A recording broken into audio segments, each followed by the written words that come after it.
Lady Alara walked through the vast corridors of the ancient castle, her footsteps echoing like whispers in a long-forgotten song. The walls were carved with faces of kings and queens long gone, their eyes hollow yet judging, as if they could see the destiny she carried on her shoulders. Outside, the storm raged, winds tearing through the battlements, lightning casting sharp shadows across the cold stone floors. Inside, the air was heavy with expectation. She had been summoned to the throne room at dawn, though it was well past noon now. Courtiers, noblemen, and women lined the walls, murmuring in low tones. Their eyes followed her with a mixture of awe, fear, and suspicion. No one dared speak her name aloud, but everyone knew the purpose of this gathering. At the center of the room, on a pedestal carved from black stone veined with silver, lay the ancient crown. It was unlike any crown Alara had ever seen. It shimmered with a strange light that seemed to pulse with a heartbeat of its own. Its metal was dark, almost alive, and set with gemstones that glowed faintly, like stars trapped in the night sky. It had chosen rulers before, each time leaving stories of greatness and ruin in its wake. And now, it waited for her. Alara's hands trembled as the noblemen approached, their gestures gentle but insistent. "Touch the crown, Lady Alara," one of them said, his voice a mixture of command and plea. "The kingdom waits for its rightful ruler. It has chosen you." She drew back, her breath catching in her throat. I cannot," she whispered. Her voice sounded strange to her own ears, small and fragile against the grandeur of the throne room. She had heard the legends, the stories of those who had touched the crown and were never the same again. Power came with a cost, and the crown's price was said to be more than the body or the mind, it was the soul. From the shadows at the edge of the room, a figure moved. Malric, the court mage, stepped forward. His dark robes brushed the floor, and his eyes glimmered with unreadable intent. "It chooses not by force," he said softly, but his voice carried weight. "The crown recognizes strength and heart. Do not fear what it demands. Fear only what you deny it." Alara's heart pounded. The crown seemed to respond to the sound, its gemstones flickering like flames. She felt a strange pull, almost magnetic, drawing her toward it even as her instincts screamed to flee. She wanted to resist, to run into the storm outside, but the air itself seemed to press her forward, urging her to step closer. The nobleman took a cautious step back, giving her space. "You must touch it," another said, though his words trembled. "The council cannot decide without the crown's approval. You are the heir the kingdom has waited for, whether you wish it or not." Alara's fingers hovered above the cold pedestal. Her mind raced, torn between duty and fear. Visions flashed before her eyes, shadows of fire, consuming castles, whispers of betrayals, faces of rulers who had fallen into madness. The crown did not simply give power, it demanded everything. And yet, she saw another vision too, a kingdom bright and alive, a people thriving, a chance to protect them from the enemies gathering beyond the mountains. Malric stepped closer, his presence calming yet electric. "You are not alone in this," he said. "I will guide you. But you must decide, Alara. The crown does not wait forever." Her hand shook as she reached forward. The moment her fingers brushed the pedestal, the air grew thick, almost alive. A sudden current of energy surged up her arm, sharp yet exhilarating.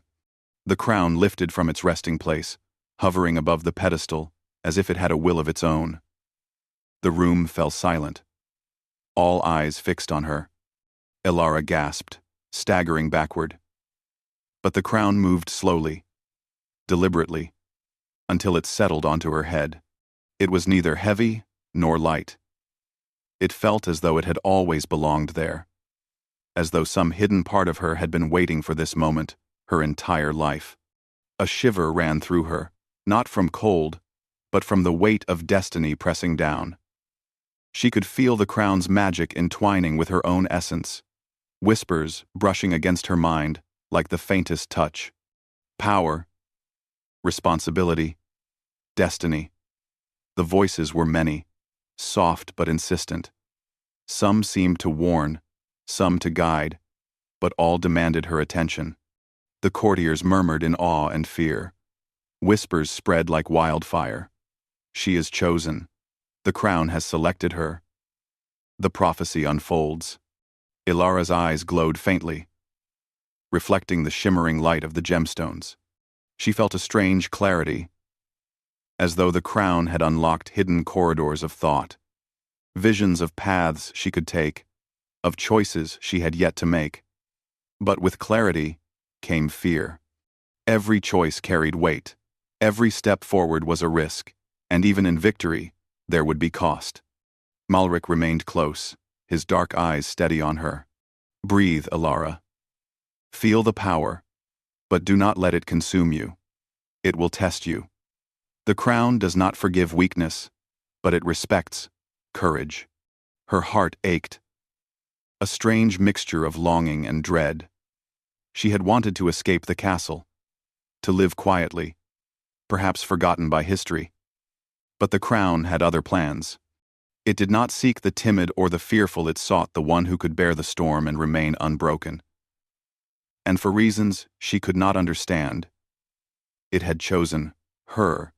Suddenly, a cold wind swept through the throne room, extinguishing candles and scattering papers. The shadows deepened, pooling around the corners like liquid darkness. Ilara felt the crown respond, tightening its presence around her mind, whispering promises of strength and visions of doom. The storm outside seemed to echo within the room, thunder shaking the stone walls. One of the noblemen stepped forward, trembling. "My lady, the crown. It has never moved on its own before. What does this mean?" Ilara closed her eyes, taking a deep breath. "It means," she said softly, her voice gaining strength, "that my life is no longer mine alone. I will carry what must be carried, for the people, for the kingdom, and I will learn to master what I have been given." Malric nodded, a small, almost imperceptible smile touching his lips. The crown seemed to pulse with approval, a faint warmth spreading through her temples. The voices in her head grew clearer now, no longer only whispers but hints of guidance, warnings, and secrets. Among them, one name echoed a name she did not recognize, but one that made her heart twist in longing and fear. The storm outside intensified, and lightning illuminated the throne room for a fleeting moment. In that brief flash, she saw shadows moving along the walls, shapes that did not belong to any living being. The crown tightened slightly, almost as if sensing her fear and daring her to face it. Ilara's knees weakened, and she sank to the floor, clutching the pedestal for support. The crown remained on her head, steady and commanding. She felt the weight not as pressure but as a challenge, an invitation to rise, to confront the darkness within herself and in the world around her. Malric knelt beside her, his hand brushing her shoulder, grounding her. "You are stronger than you know," he said. "The crown has chosen you because you have courage and heart. But remember, power without wisdom destroys even the strongest." Her gaze lifted to his, searching for certainty, but finding only shadows and the faintest glimmer of trust. She did not know if she could bear what was coming. The crown had awakened not just her destiny, but forces older than the kingdom itself. Forces that would test her in ways she could not yet imagine. And as the storm raged outside, as the winds howled like lost spirits, Ilara realized one truth that would haunt her. She could never turn back. The crown had chosen her, and the path ahead was one of fire, shadow, and the fragile hope of love she had not yet allowed herself to feel. With a final, shuddering breath, she stood, the crown settling firmly on her head.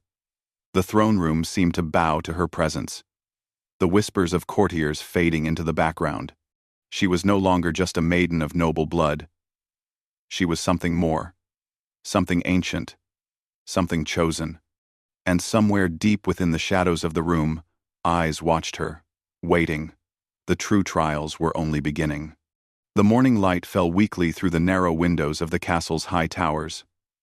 Lady Alara sat alone in her chamber, the ancient crown heavy upon her head, though it felt almost alive, pressing gently against her temples. It was not a burden she could see or touch. It was a presence inside her mind, whispering, guiding, warning. Every heartbeat seemed to echo with the voices of rulers long gone. Some murmured advice, some scolded, and others laughed with cruel amusement. She could not close her ears. She could not escape. Even as she moved through the quiet halls, the crown's whispers followed, weaving visions into her thoughts. Malric entered quietly, his robes brushing the floor, as if the shadows themselves welcomed him. "You did well last night," he said softly. "The crown's choice is no simple thing. You have felt its power, and yet you stand, without faltering. That is no small feat." Ilara did not look at him immediately. Her fingers absently touched the gemstones, set into the crown, feeling their pulse beneath her skin. "I do not know if I am ready," she admitted. "It speaks to me. Shows me things I cannot understand. Fires consuming cities, battles I have never fought, and a name I do not know." Malric's gaze softened, though a shadow lingered behind his eyes. The crown tests its chosen. It reveals visions to prepare you, but also to tempt you. The name you heard may be important. You will discover its meaning soon. For now, you must focus on the present, the kingdom, your people, and the threats that gather beyond these walls. Ilara's hands tightened around the armrests of her chair. "I feel as though I am losing myself. The voices, they are not mine, yet they are inside me. I cannot sleep. I cannot think without them intruding." Malric knelt beside her, careful not to touch the crown. "Power always has a price. That is the burden of those who are chosen. But you are not alone. I am bound to guide you, to protect you, and to share this path. Trust me, Ilara. Trust yourself." A silence fell between them, broken only by the faint hum of the crown. Ilara's gaze met his, searching for reassurance. She felt a strange mixture of fear and something deeper, an unspoken connection that sent a shiver down her spine. The crown reacted subtly, its gemstones flickering with a soft, approving glow. Days passed in a blur. Every moment was filled with lessons in the court.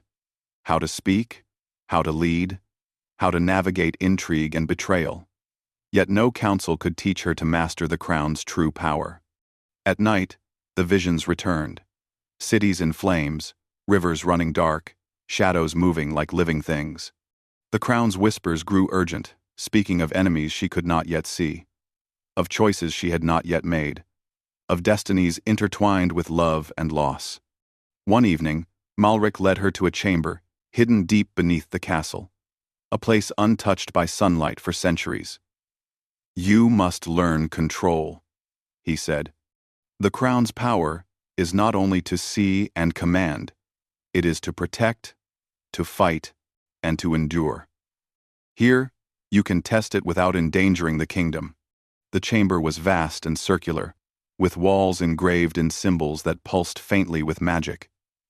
Shadows clung to the corners like living things, and the air felt thick with energy. Malric motioned for her to stand in the center. "Focus on your mind, not your fear. Let the crown guide your intent, not your doubt." Ilara closed her eyes, drawing in a deep breath. The crown's whispers were louder here, stronger, more insistent. She felt shadows rise from the floor, twisting around her legs, reaching for her. But she remembered Malric's words.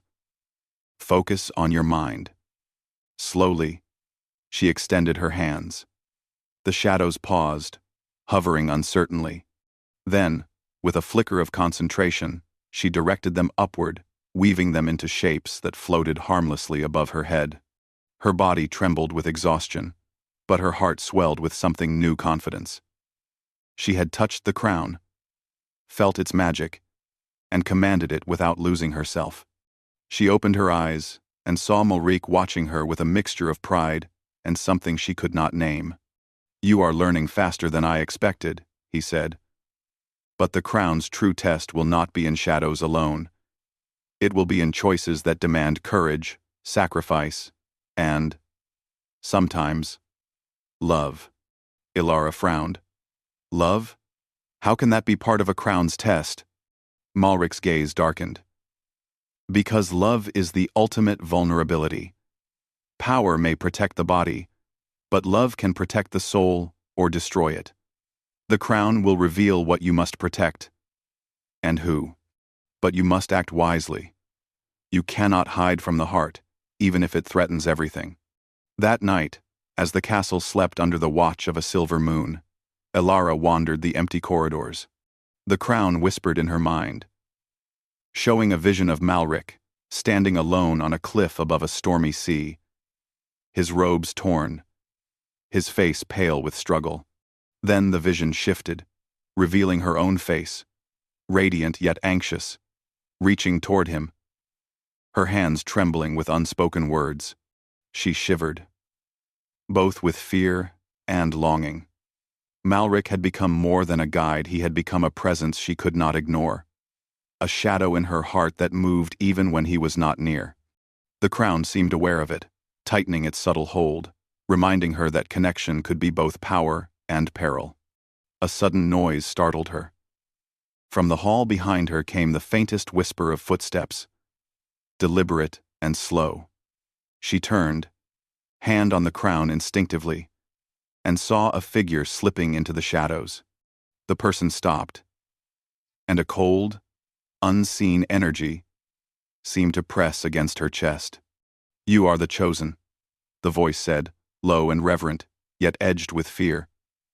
"The crown has awakened. It is stronger than any of us imagined. Do you know what it asks of you?" Ilara's eyes narrowed. "Who are you? Show yourself." The figure stepped into a faint candlelight, revealing a young noblewoman, her face pale, her eyes wide with terror. "I am one who fears for the kingdom. The crown. It does not only demand rulers. It demands obedience, sacrifice, even loyalty from the heart itself. Some have fallen because they could not bear its truth. You must be careful, Lady Ilara." Ilara's heart beat faster. "I will not fail," she whispered, though even to her ears the words sounded uncertain. The crown pulsed, its gemstones glowing like distant stars, as though confirming her declaration. The young woman bowed and vanished into the shadows. Ilara remained still, her mind racing. Every step she took, every decision, now carried more weight than ever. The crown was no longer simply an object, it was a living force, entwined with her destiny, her choices, and the fragile threads of trust and love she was beginning to feel for Malric. In the days that followed, she tested her powers further. She learned to bend shadows to her will, to sense danger before it arrived, and to hear the faintest whispers of intention in the court. Yet with every success came visions darker than before. Cities aflame, rivers black with unknown forces, voices crying for help she could not yet reach. And through it all, Malric remained at her side. He pushed her, guided her, challenged her, yet never forced her. Their bond deepened, unspoken and magnetic. Every glance, every brush of the hand carried weight and meaning, even as the crown whispered of peril and power. One evening, as they studied ancient texts in the library, Ilara's fingers brushed his hand. A spark of warmth traveled through her, and the crown reacted, glowing softly. She pulled back immediately, embarrassed, yet she could not deny the flutter in her chest. Malric did not speak, only looked at her with that same unreadable intensity that made her pulse quicken. "The crown senses truth," he said finally, It knows when hearts are aligned. It tests more than strength and wisdom. It tests the courage to feel, to trust, to connect. Ilara's mind whirled. She had expected the crown to challenge her, only in strategy, in courage, in leadership. But love, emotion, these were far more dangerous. For if the crown demanded them, could she give without losing herself or him? The night deepened. The castle seemed to hold its breath. Outside, the storm had calmed, leaving a thin mist drifting across the battlements. Yet inside, the weight of the crown and its whispers pressed upon her, guiding, testing, warning. And then, a sudden vision struck her, sharp and clear. She saw Malrik, standing on the castle's highest tower, a shadow approaching him, cloaked and dangerous. He was unprepared, vulnerable. A scream rose in her chest, though no sound came from her lips. The crown pulsed violently, urging her forward. Ilara knew then that the trials were no longer distant. They were immediate. The crown had chosen her not only to rule, but to protect, to act, to face darkness before it struck. And she would not fail, not if she could help it. With the crown heavy upon her head and her heart pounding in her chest, she rose from the chair. Shadows twisted around her feet, as if the castle itself were acknowledging her resolve. She looked to Malrik, who rose silently beside her, his dark eyes reflecting the same determination and concern she felt. "Then we begin," she said, her voice steady. "No matter the cost." The crown glowed softly, as though in approval. Yet beneath its calm surface lay a warning she could not ignore. The true darkness had not yet come, and the tests of heart, power, and destiny were only beginning. The castle had grown quieter, but the tension inside it thickened like fog. Lady Ilara moved cautiously through the halls, the crown resting firmly upon her head. Its weight was both physical and invisible, pressing upon her mind, filling her thoughts with visions and whispers that never ceased. Every stone of the ancient castle seemed alive, watching, waiting for her next move. She had begun to understand the crown's true power.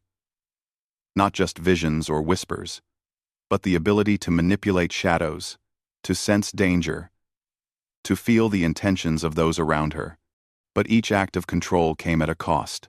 She felt exhaustion creep through her bones, and sometimes her heart thudded so painfully she feared it might betray her will. Malrik had become her constant companion, standing near yet giving her space, guiding her without restraint. Their bond had grown into something neither could define: trust, dependence, perhaps even the beginnings of affection. The crown seemed aware of it, flickering softly whenever their hands brushed or their eyes met. Ilara could not deny it any longer. She felt something for Malrik that frightened her as much as it comforted her. One night, the whispers of the crown grew sharper, more urgent. It pulled her to the castle's upper terrace, where the moonlight painted the stones in silver. Shadows moved unnaturally along the battlements, curling and twisting with a life of their own. Ilara's heart raced. She felt eyes upon her unseen, yet dangerous. Malrik appeared at her side, silent and steady as always. "You are not alone," he said. "Whatever comes, we face it together." Ilara looked at him, the moonlight catching in his dark eyes. "I fear what I may have to do," she admitted. "The crown shows me danger everywhere, and I feel powerless at times, even with its strength."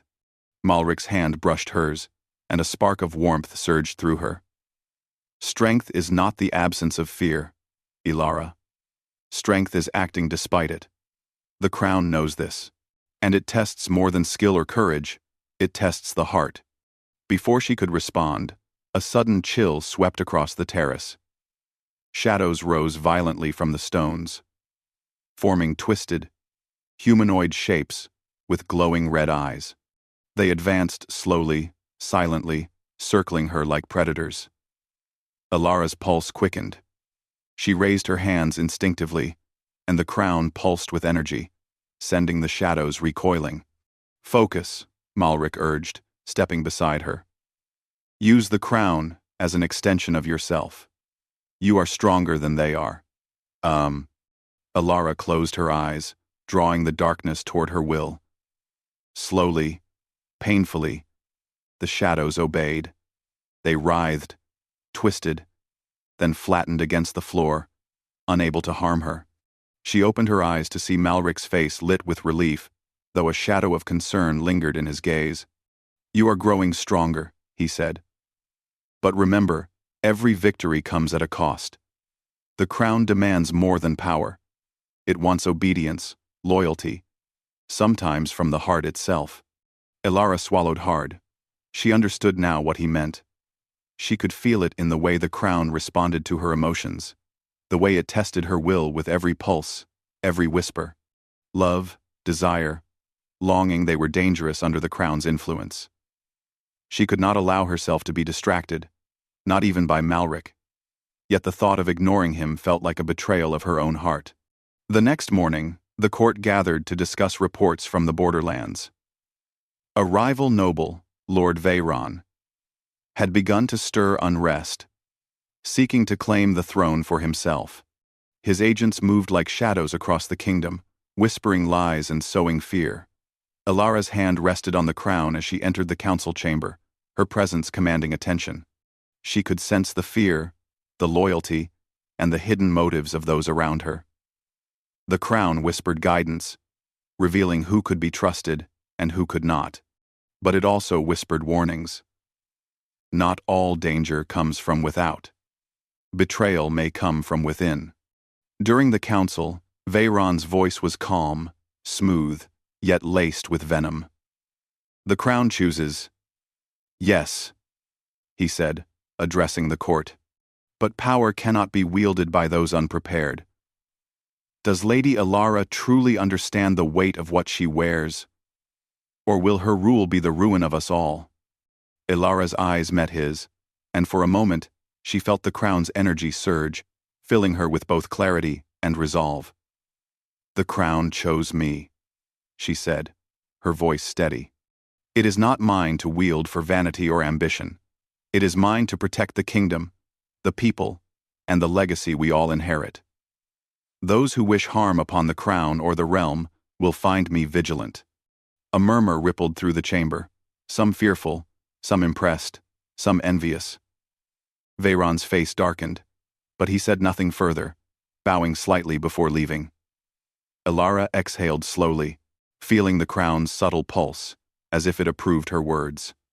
That night, Malric found her in the library, her fingers tracing the edges of ancient tomes that described the crown's history. "You are learning to command it," he said quietly. "But the crown is more than history or power. It is alive, and it will not allow weakness." Alara looked up at him, her eyes tired but determined. "I feel it," she admitted. "Every whisper, every vision, it is like the crown sees inside me. My fears, my thoughts, even my heart." Malric's expression softened, almost tenderly. "And what does it see?" Alara hesitated. She wanted to speak, to confess the strange pull she felt toward him, the longing that had grown in her chest. But words felt dangerous, as though the crown itself might hear. "It warns me," she said finally. "But it also guides me. I feel stronger with it, and yet more vulnerable than ever." Malric stepped closer, his shadow merging with hers. "Vulnerability is not weakness," he said. "It is part of what makes us human. Part of what makes us capable of true courage." Her heart fluttered at his words, and for a moment, the crown pulsed warmly, almost approvingly. Alara looked away, ashamed of her feelings. She could not afford distraction, not when enemies moved unseen, not when the crown demanded everything from her. The next threat came swiftly. One morning, a messenger arrived with urgent news. Lord Veyron had attempted an ambush on the kingdom's northern garrison. Soldiers had been injured, supplies stolen, and the castle's borders were now vulnerable. The council panicked, but Alara remained calm, sensing the crown's guidance. She led a small group, including Malric, to the northern wall, preparing defenses with precision. As they moved through the castle's corridors, shadows shifted unnaturally, responding to her will. The crown's energy hummed in harmony with her heartbeat, alerting her to danger before it arrived. When they reached the northern garrison, they found Veyron's agents waiting, cloaked in darkness, their intentions clear. Elara raised her hands, directing shadows to form barriers, disarming and trapping the intruders. Yet, one figure slipped through, moving faster than her control could contain. Malric stepped forward, hand on her shoulder. "Do not hesitate," he urged. "Trust the crown and yourself." Elara focused, drawing every ounce of concentration and courage. Shadows rose like living walls, separating the intruder from their allies. She could feel the crown pulsing with power, guiding her movements. With a final effort, she struck a shadowed barrier, stopping the intruder in place. Breathing heavily, she turned to Malric. Their eyes met, and in that moment, the tension between them flared. Fear, relief, longing, and something unspoken that neither dared name. The crown pulsed again, softly this time, as if acknowledging her mastery and the emotional storm she had endured. But victory was fleeting.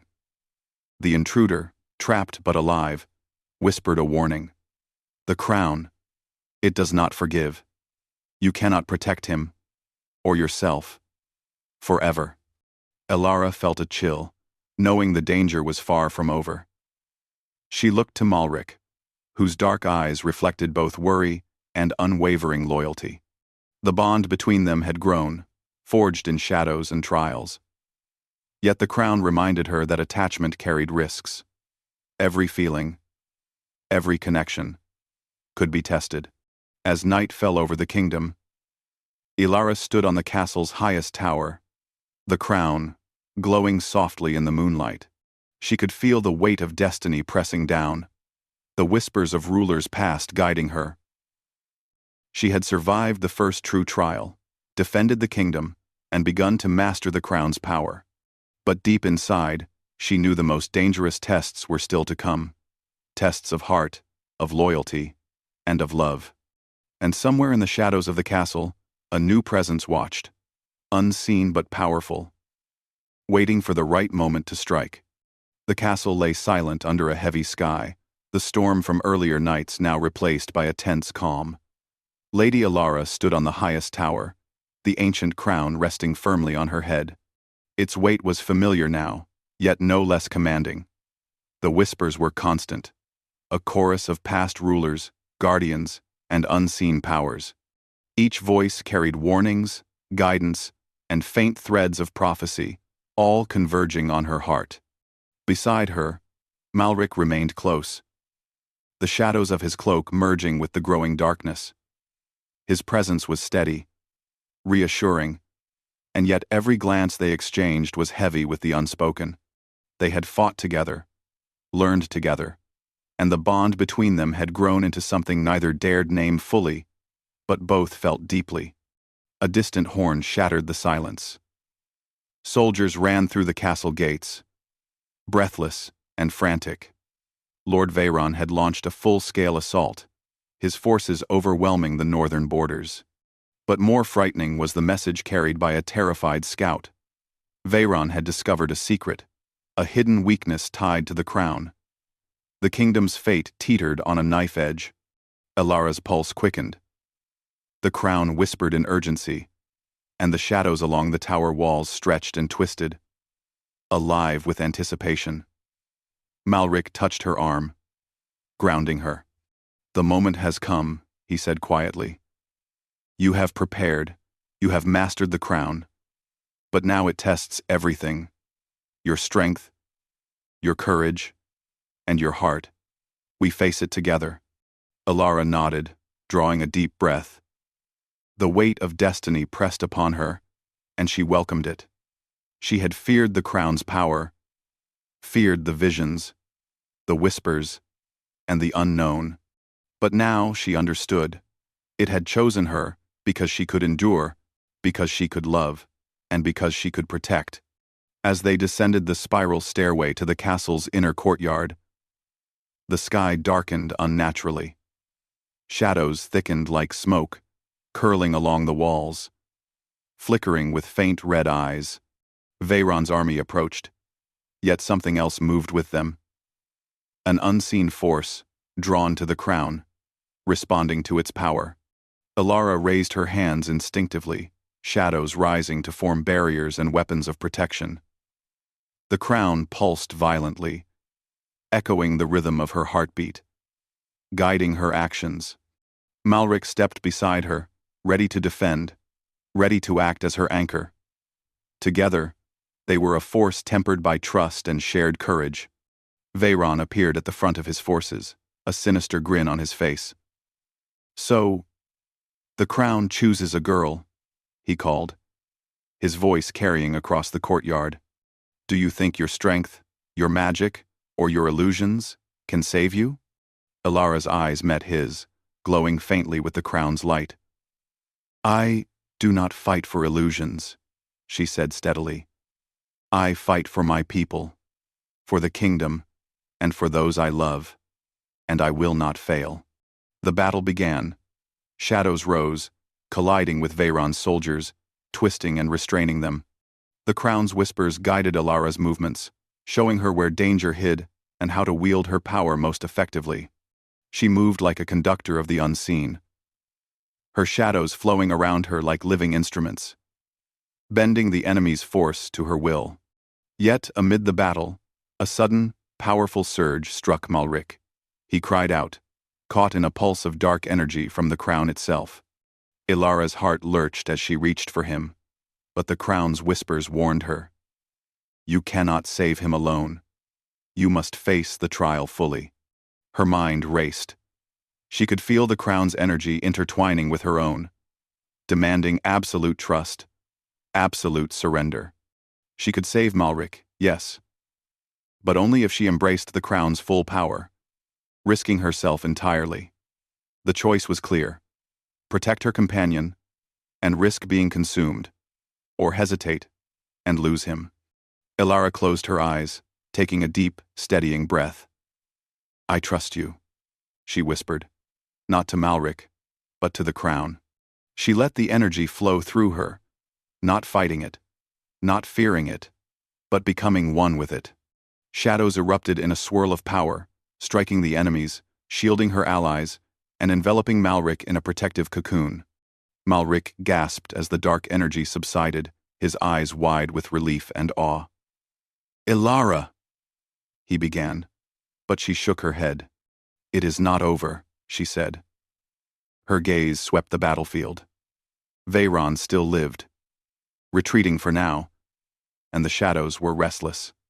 "We are only beginning." The crown pulsed gently, almost approvingly, as if acknowledging her courage. Yet the whispers remained, faint but insistent. "Love and power are intertwined. You have chosen well, but the true test is still ahead." Elara looked at Malric, seeing the worry in his eyes. She realized then that their bond had become more than trust. It was an unspoken understanding, a promise that neither of them would face the coming darkness alone. The crown had not just tested her power, it had tested her heart. Days passed, and the kingdom began to stabilize. Veyron's forces had been pushed back, his agents captured, and the people rallied around their chosen sovereign. Yet Elara knew the crown's trials were far from finished. It demanded vigilance, wisdom, and the courage to embrace love without fear. One evening, she and Malric stood on the highest tower again, watching the horizon. The crown's light shimmered softly, gentle now, almost serene. "Do you think it will ever rest?" Malric asked quietly. Elara shook her head. "No, but it does not have to control us. We have learned, we have survived, and we have grown. That is more than many before us could claim." Malric reached for her hand. A simple gesture, yet it carried a weight heavier than any crown or sword. "I feared for us," he admitted. "But you have shown me what courage truly is." Elara squeezed his hand, feeling the warmth of his touch echo through her chest. The crown has chosen us, not just to rule, but to endure, to love, to protect. The whispers of the crown were gentle now, almost comforting. The visions of doom had faded, replaced by possibilities of hope and renewal. Elara knew that challenges would come again, but she was ready. She had embraced her destiny fully, wielded the crown's power wisely, and discovered the courage to open her heart. That night, as the castle lay quiet under a blanket of stars, Elara and Malric sat side by side in the tower chamber. The crown rested upon her head, no longer a symbol of fear, but of strength and choice. She looked at him, and he looked back, understanding passing silently between them. "You saved me," Malric said softly, voice full of gratitude and something deeper. "No," Elara replied, smiling faintly. "We saved each other." See. The castle itself seemed to breathe with relief. Shadows curled peacefully along the walls, the magic of the crown tempered by her will. The kingdom was safe, for now, and its chosen sovereign had learned that true power was not just in command or vision, but in courage, compassion, and the willingness to embrace the heart's truth. And as dawn broke over the kingdom, painting the sky in gold and rose, Elara realized something profound. The crown had chosen her, yes, but she had also chosen herself, her people, and her love. And that choice was stronger than any magic, any shadow, any whisper of fate.